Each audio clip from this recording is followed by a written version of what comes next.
बिस्मिल्लाहिर्रहमानिर्रहीम। सर हमने एक सब्सटेंटिव प्रोसीजर्स देखने हैं। इस वक्त जो है वो गुडविल के जो पेरेंट कंपनी या कंसोलिडेशन में जो है वो पेरेंट कंपनी अपनी कंसोल्ट बुक्स में बुक करती है, उस पे ऑडिटर के क्या प्रोसीजर्स होते हैं वो हमने देखने हैं।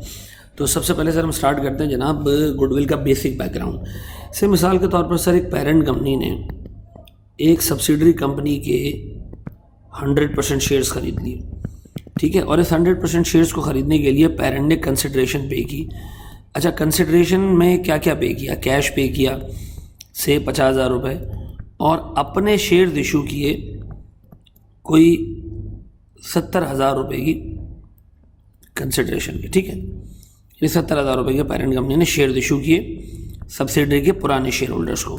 तो टोटल कंसिडरेशन हो गई सर कोई 1,20,000 रुपये। अच्छा, जो सब्सिडरी हमने ख़रीदी सर उसके नेट एसेट्स थे, नेट एसेट्स की फेयर वैल्यू थी, क्योंकि हम सर जब भी किसी सब्सिडरी को ख़रीदते हैं सर IFRS 3 की रिक्वायरमेंट है कि डे 1 पे उसके सारे नेट एसेट्स को आप फेयर वैल्यू पे लेके जाते हैं।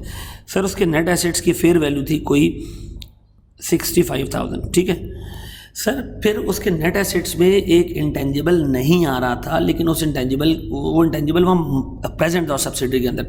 सर वो internally generated intangible IAS 38 allow नहीं करता बुक करना सर। जैसे मिसाल के तौर पर एक कस्टमर लिस्ट, ठीक है, सब्सिडरी ने कस्टमर लिस्ट बनाई होगी ओवर द पीरियड, जो कि पेरेंट कंपनी ने अपनी बुक्स में रिकॉर्ड। से मिसाल के तौर पर एक कस्टमर लिस्ट है। अब कस्टमर लिस्ट जो है वो इस सब्सिडरी ने एक ज़माने से डेवलप की होगी, इसमें कस्टमर्स के नंबर्स होंगे, ठीक है ना। ये कस्टमर लिस्ट सेपरेटली बिक सकती है ऐसे कोई 15,000 रुपये में, ठीक है। अच्छा, ये सब्सिडरीज को अपनी बुक्स में इसलिए रिकॉर्ड नहीं कर सकती है क्योंकि IAS 38 इसको मना करता है रिकॉर्ड करने से, क्योंकि इंटरनली जनरेटेड गुडविल या इंटरनली जनरेटेड इंटेंजिबल्स रिकॉर्ड नहीं हो सकते हैं अनलेस के वो सर्टेन क्राइटेरिया मीट करें।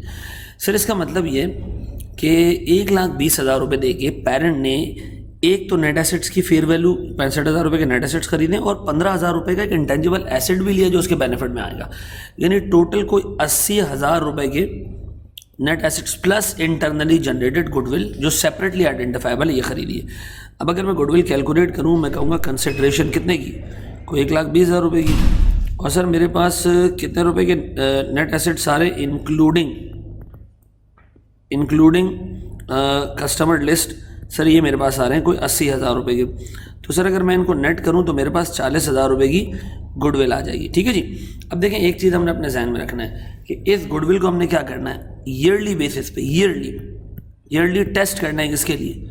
फॉर इम्पेयरमेंट, और जो इम्पेयरमेंट आएगा वो हमने PL में बुक करना है। अच्छा, इसकी तो इम्पेयरमेंट टेस्टिंग होगी, ये भी एक इंटेंजिबल है सर। इसका क्या होगा? इसकी अमोर्टाइजेशन होगी इसकी यूज़फुल लाइफ पे, ठीक है।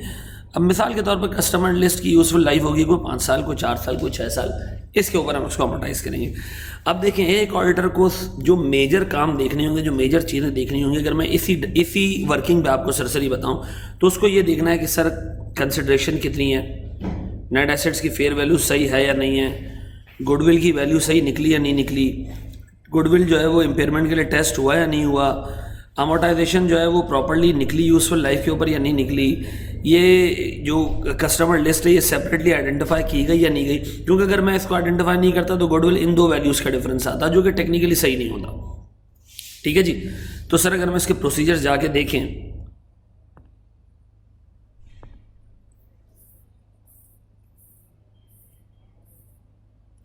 तो सर देखिए सबसे पहले वो प्रोसीजर्स में क्या कह रहा है कि confirm that the company acquired a business, ठीक है, एंड पेड कंसिडरेशन। अब देखिए मुझे कैसे पता चलेगा कि या ऑर्डर को कैसे पता चलेगा कंपनी ने जो है वो पेरेंट कंपनी ने चीज़ खरीदी है, सब्सिडरी खरीदी है। सर आप सिंपल एक काम कर लें, आप सब्सिडरी पेरेंट का जो है वो कैश बुक उठा के देख लें और कैश बुक पे जाके देखें कि सर पेरेंट ने वाकई इसके शेयर्स खरीदे और पैसे पे किए या नहीं किए, कंसिडरेशन पे हुई या नहीं हुई।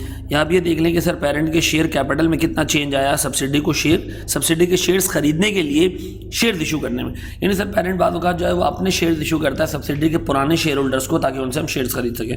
तो पहले तो हमने देख लिया कि हमने सब्सिडी खरीदी या नहीं खरीदी, किस तरह वेरीफाई किया, पेरेंट की कैश बुक देख ली, पेरेंट का शेयर कैपिटल को देख लिया कि वो इंक्रीज़ हुआ या नहीं हुआ, ये हमने देख लिया, ठीक है। Number 2, ensure all the components of consideration that is current and deferred are taken into the account while calculating the goodwill. Sir मैं सारे कंपोनेंट्स ऑफ कंसिडरेशंस को इंश्योर कर लूँ कि मैंने अपनी कैलकुलेशन में ले लिए हैं गुडविल कैलकुलेट करने के लिए। सर कंपोनेंट्स ऑफ कंसिडरेशन क्या होंगे?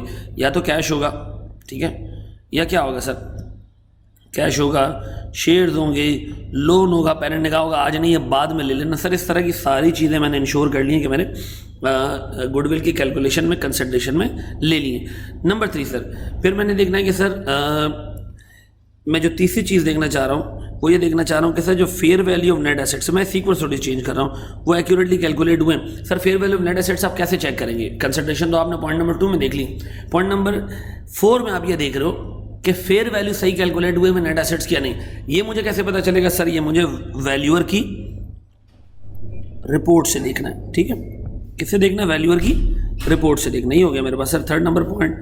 फोर्थ पॉइंट जो कि इफेक्टिवली तीसरा पॉइंट है सर, फिर मैंने अगर कंसिडरेशन पूरी कैलकुलेट कर ली है, मैंने सर नेट एसेट्स पूरे देख लिए हैं, अप्रोप्रिएटली देख लिए हैं, तो सर अब इन दोनों का डिफरेंस मेरे पास क्या होगा? गुडविल की अमाउंट। तो सर अगर ये दोनों बिल्कुल अप्रोप्रिएट तो गुडविल की वैल्यूएशन बिल्कुल तरीके से हो जाएगी, ठीक है जी। अच्छा फिर सर जैसे अभी हमने कस्टमर लिस्ट की बात की, तो सर IFRS 3 ये कहता है कि फाइनाइट लाइफ वाले इंटेंजिबल्स जो कि बिजनेस कॉम्बिनेशन में अराइज हो रहे हैं, ठीक है नहीं, अदर देन गुडविल जो है, जैसे ब्रांड नेम, कस्टमर लिस्ट, वो सेपरेटली आइडेंटिफाई हुए और उनको गुडविल की वर्किंग में सेपरेट किया गया। यानी सर हमने उसको गुडविल का पार्ट नहीं बनाया, हमने उस वर्किंग के अंदर 1,20,000 को 65 से कंपेयर नहीं किया, 1,20,000 को इससे कंपेयर नहीं किया, बल्कि 1,20,000 में को कंपेयर किया 80 से, यानी 65 में ये गुडविल हमने ये सॉरी जो इंटरनल जनरेटेड इंटेंजिबल है ये ऐड करके इसको कंपेयर किया, ठीक है जी। तो सर जो पांचवी चीज़ हमने पढ़ी सर, वो सेपरेटली आइडेंटिफाइबल जो इंटेंजिबल्स हैं वो हमने अलग किए, उनको हम अमोर्टाइज करेंगे। अच्छा जी, फिर मैं आ रहा हूँ सर पॉइंट नंबर 8 पे सीक्वेंस आउट करके। सर आपने ईयरली गुडविल की इंपेयरमेंट देखनी है, ठीक है जी, और जितनी इंपेयरमेंट आनी है पॉइंट नंबर 6 में आपने सर उसको P&L में चार्ज करना है करेक्टली, और जितनी इंपेयरमेंट आई आपने उसको अप्रोप्रिएटली डिस्क्लोज भी करना है, ठीक है जी। अच्छा फिर सर जो अदर इंटेंजिबल हैं जो गुडविल के साथ है, जैसे कस्टमर लिस्ट, वो प्रॉपर्ली अमोर्टाइज हुए या नहीं हुए, और अगर अमोर्टाइज हुए तो सर वो प्रॉपर्ली P&L में चार्ज हुए या नहीं हुए। सर देखिए 8-9 पॉइंट्स, अगर किसी बंदे को वर्किंग याद है ना तो 8-9 पॉइंट्स आराम से उसको याद रहेंगे, कोई मसले वाली बात नहीं होगी। सर ये गुडविल की इंपेयरमेंट से रिलेटेड एक वीडियो लेक्चर था, आई होप आपको ये चीज़ें समझ में आई होंगी।